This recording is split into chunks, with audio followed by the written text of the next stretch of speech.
Ridiculous. Ridiculous, but I bet it was for a significant amount of money. Still ridiculous. Yeah, but fun. I'd watch it. Look, Jake Paul wants to test himself against actual, not just world champion, but one of the greatest of all time. Really fought, and it wasn't fixed, Jake Paul would not survive 45 seconds. I don't know about that. I think it would take a few rounds. Really? But yeah. First of all, Jake is a lot bigger. Jake's a lot bigger. But what weight would they fight? Well, it's not about the number. If it was about the number, we could have started up. I would have tell you, I'm not just interested. It makes no sense for me. It's not my what I'm looking at right now. After his fight with Gervonta Davis was cancelled, Joe Rogan was shocked to learn that Jake Paul had given Francis Ngannou the opportunity to be his next opponent. Rogan described the fight as crazy and even reckless for the YouTuber-turned-boxer on his podcast. Rogan questioned whether Jake really understood what he was getting himself into because the UFC veteran-turned-boxing juggernaut is one of the most lethal punchers in combat sports. Nevertheless, he acknowledged that if the contest ever took place, it would be a huge spectacle. Nikista calls Francis. This is Francis telling the story. Nikista calls Francis and says, hey, we need your help. We need an opponent for Jake. Tank is out. And Francis says, all right. And Francis says, well, how can I help you? Nikista says, well, we're looking at an opponent for Jake. Tank Davis is out. And Francis says, all right, but specifically, how can I help you? Nikista takes a third swing at the bat. He says, well, we need an opponent. We need a boxer. We need a partner. We need somebody to fight Jake. Tank is out. And Francis asks him again, okay, what? Jake Paul and his crew hurried to find a replacement when their exhibition date with Gervonta Davis fell through due to significant legal accusations against Davis. Francis Ngannou, a former UFC heavyweight champion who is now a crossover boxer and is regarded as one of the most dangerous guys in striking sports due to his size, strength, and renown, was one of the names mentioned. Saga, I think the fight is going to be completely canceled and rescheduled, and now we have potential opponent names and some people being ruled out coming into today. This is not a joke. It was said by Mike Coppinger and others that the #1 candidate to replace Tank Davis in a Jake Paul fight, probably on a different date, was going to be Francis Ngannou. What the But we have an update on that and other potential names that Jake could fight. Again, I think on a separate date, and why I think the Jake and Tank fight is completely off. No more, maybe, no more, we don't think it'll happen. Michael Bisping used the fact that Paul's initial target was Gervonta Davis, a considerably smaller lightweight before that fell through, to highlight the remarkable size disparity in the rumored match between Jake Paul and Francis Ngannou. According to Bisping, Paul's transition from Davis to Ngannou places him on opposite ends of the spectrum in terms of challenge and physical dimensions. He emphasized that going from a small opponent to someone with Ngannou's size and strength results in a mismatch not only in talent or record, but also in raw mass reach and threat credibility. Like Mike Tyson, who's 58, Anderson Silva, who was way past his prime, people like Nate Diaz, who were way smaller. Gervonta Davis really did take the piss. I mean, that was just the craziest shout ever. To go from fighting Gervonta Davis, way smaller, to now boxing Francis Ngannou. I mean, listen, if he does it, fair play. But I just call #1 bullshit on this brother, because I don't see this happening. No. This is #1 bullshit. I just don't believe it. I don't believe it at all. Nate Diaz, yeah, 100%. I mean, he beat him once already. I'm sure Nate Diaz would love to get another big payday, because obviously boxing on Netflix and going up against Jake Paul, given his success, given the name that he has, and given the magnitude of his events, Nate Diaz will get paid an absolute fortune once again. We know that it wasn't too long ago Jake Paul was talking about boxing Anthony Joshua, and that never came to fruition. There's absolutely no way he would box Anthony Joshua.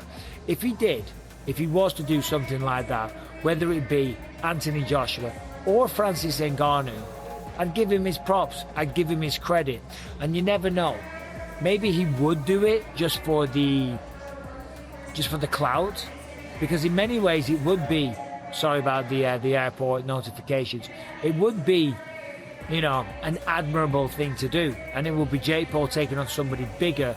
Francis Ngannou claims that he was taken aback when Jake Paul's team contacted him about filling in for Gervonta Davis.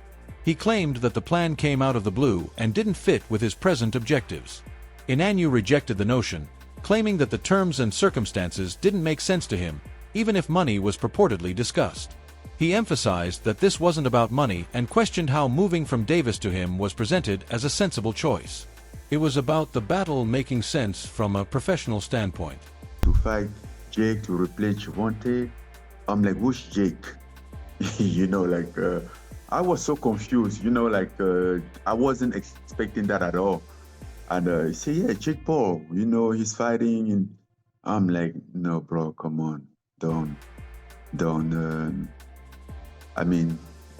disrespect me like that. And then they even say they even come out after and say, and what if the number are good? He sent out some number. I'm like, it's not about the number. If it was about the number, we could have started talk. I would have tell you, I'm not just interested. He make no sense for me. It's not my Jake Paul received a direct warning from former UFC champion Daniel Cormier about the impending repercussions of taking on Francis Ngannou. Cormier suggests that Paul is unprepared to handle a strike-heavy heavyweight with a mixed martial arts history by highlighting Ngannou's destructive power and the stark disparity in experience and strength. He presents the situation as one in which Paul would face dire repercussions for replacing someone whose strengths much outweigh Paul's own. It's an obvious message. Money and spectacle are not the only factors in this. The profit is outweighed by the risk. Paul goes from fighting Gervonta Davis to calling out Francis Ngannou. Jake Paul don't want those problems. I can't say it any different. Jake Paul does not want any Francis Ngannou problems. He don't. He does not want those issues. While I think it's crazy and I credit him for doing that, and I'm surprised he did that, this could be a ploy. Him poking out his chest, saying, I want Francis. You don't want those Francis Ngannou problems. I don't care what Anthony Joshua did to Francis Ngannou. Jake Paul gets in there with Francis. Francis will knock his head off this planet. You don't want those Francis problems. I watched Francis put down Tyson Fury. Sure, Anthony Joshua beat him. But even if Jake got power, I don't think he got power to be dealing with Francis. Because all it takes is for... Cormier challenges Jake's intentions, speculating that it's more about exposure than sincere rivalry. Jake underestimates what it takes to fight a heavyweight who can punch through gloves, he continues. Ngannou's power is legendary in mixed martial arts, but it becomes even more concentrated in boxing. Cormier cautions that Jake may have a very short night if he goes into the ring with Francis without knowing the distinction between boxing defense and MMA striking. Right?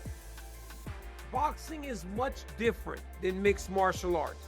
The target audience might be the same, but the demographics different. The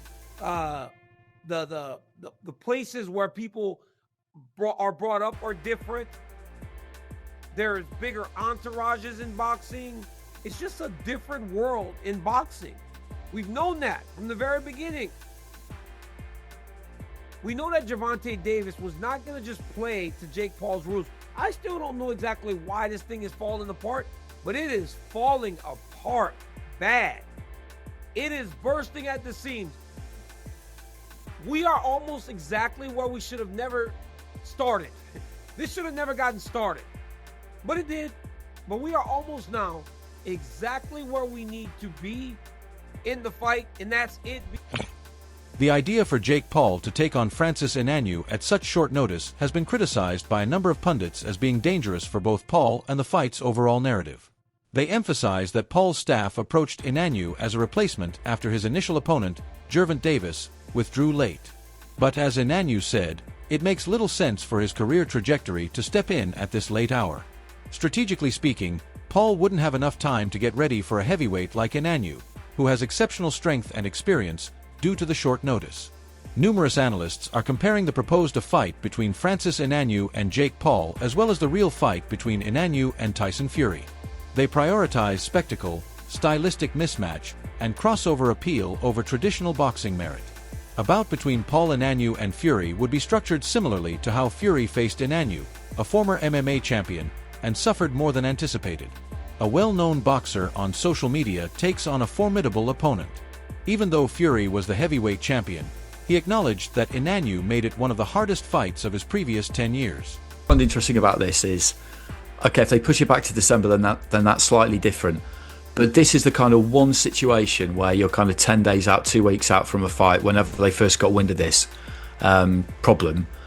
This is the kind of situation where it would be possible that Jake Paul and Nikita Badarian and MVP, who are very, very shrewd people, this is the one occasion where they might end up making a mistake, taking someone at short notice who they shouldn't take, because there'd be a whole raft of people putting their hand up for it, wouldn't they?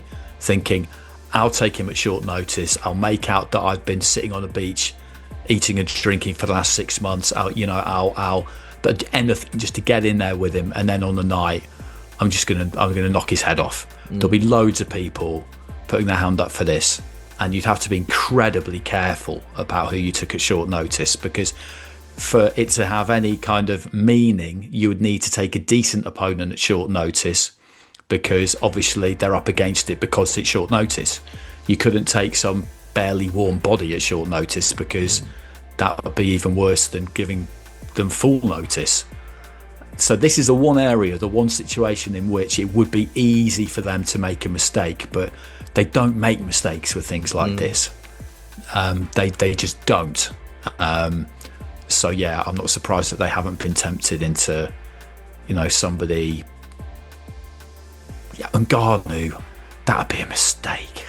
It'd be such a mistake. I know he got flattened by Joshua, but so what? Joshua was a 2-time unified champion of the world, and Ngannou's 270 pounds of absolute granite. That would have been a terrible, terrible mistake if they'd given him the fight. And he dropped, like, people. I know, my opinion, Tyson Fury won that fight with Ngannou, but he still put Tyson Fury. He was close.